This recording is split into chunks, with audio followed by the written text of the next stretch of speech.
तो एक बार गोसाई श्री विठलनाथ जी ने एक चूड़ी पहनावे वाली से कही, हमारे घर चली जाओ, 7 बहू हैं, उनको चूड़ी पहनाया। लेकिन गोसाई श्री विठलनाथ जी ठाकुर जी को भी तो अपना लाला मानते हैं।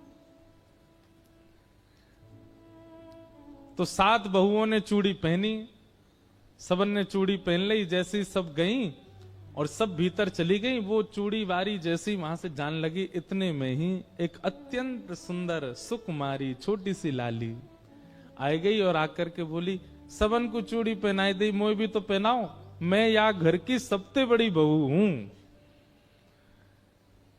तो चूड़ी पहनाई वाली जोड़ते हंसी, बोले इतनी बड़ी बड़ी बहू तो चूड़ी पहन गई, नेक सी छोरी कह रही है मैं सबसे बड़ी बहू हूं। लेकिन उसकी रूप माधुरी को देख करके, उनके मुख की कांति को देख करके वो स्तब्ध रह गई। और वो मनहारिन बोली कि सही बताऊं लाली, तो मेरे चूड़ीन के सवरे भंडार में तुम्हारे हाथ में सुशोभित हो ऐसी कोई चूड़ी ना है।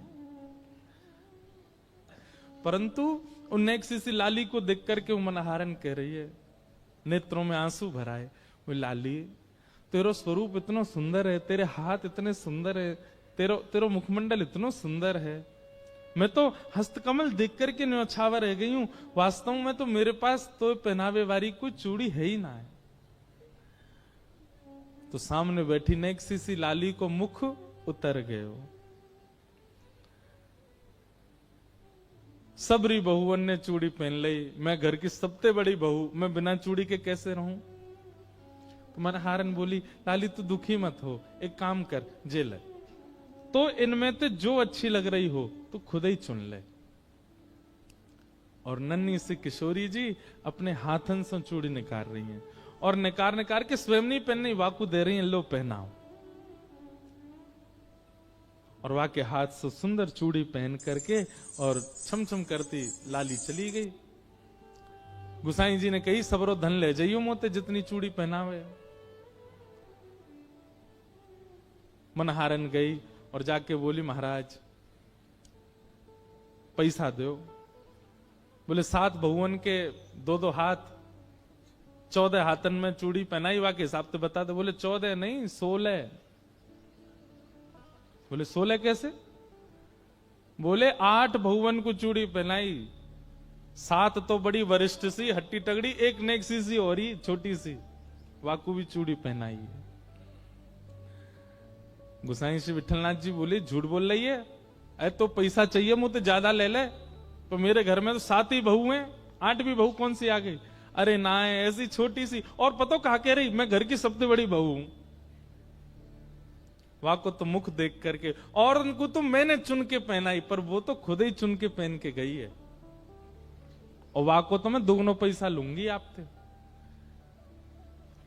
गोसाई जी बोले, तू झूठ बोल रही है, ऐसा है ही ना है। गोसाई जी बोले, रुक जा, मैं घर जाऊंगा, पहले सबरी बहुवन से बात करूंगा, फिर दूंगा तो पैसा।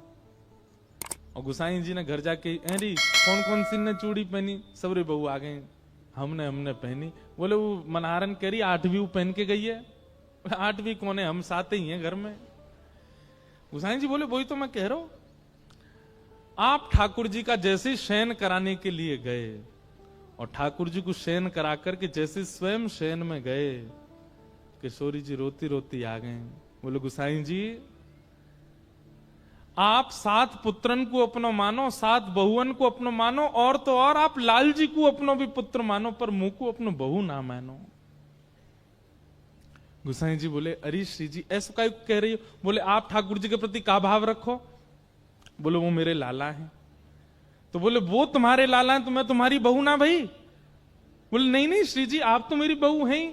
तो बोले, फिर आज जब मनहारन सबरी बहुवन को चूड़ी पहना, मैंने पहन ली, तो तुमने वाकू पैसा ही ना दियो। गोसाई जी के नेत्र सजल हो गए, तुरंत रोने लगे। बोले, अरे श्री जी मुझसे अपराध बन गए हो, मुझसे बहुत बड़ी भूल है गई, चूक है गई। श्री जी बात ऐसी है, मैं लाला को छोटो मानू ना, तो मेरे मन में ऐसा भाव है, अभी नेक्सो सो लाला या को ब्याह भयो नहीं, परंतु आप और ठाकुर जी छोटे बड़े नहीं, आप तो नित्य संग रहो, आप तो हमेशा संग रहो, आपकी कोई आयु थोड़ी है कि या आयु में ब्याह होगा, आप तो नित्य संग रहो। मेरे दिमाग से बात न कर गई, मुझको क्षमा कर दो श्री जी।